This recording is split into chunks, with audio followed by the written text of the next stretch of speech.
Добро пожаловать в Акмулинскую онлайн-школу «Мягкий навык кооперация».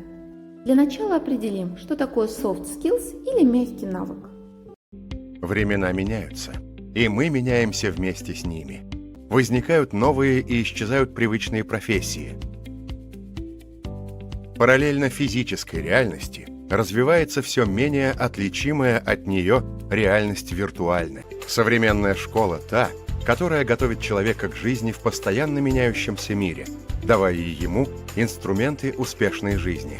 Сулит ли будущее прорыв или провал, детям понадобится умение управлять собой, ставить цели и достигать их, ладить с другими людьми, учиться и переучиваться. Эти и другие важные качества можно назвать мягкими навыками. Мягкий навык кооперации – это умение планировать, делегировать и взаимодействовать с окружающими.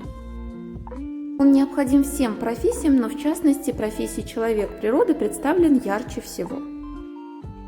Это прежде всего связано с тем, что профессионально важными качествами данных профессий являются интуиция, эмпатия, умение заботиться о ком-либо кроме себя.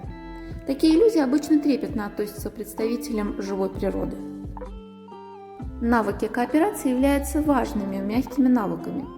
Как же их развивать? Приготовьтесь к кейс-викторине. Первое, с чего необходимо начать, это имидж лидера. Шаг первый.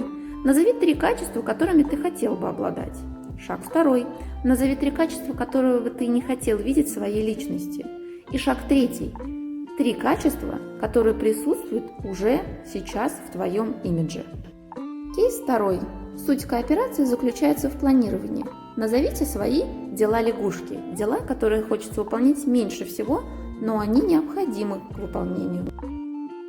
Кейс третий. Любая кооперация невозможна без команды мечты.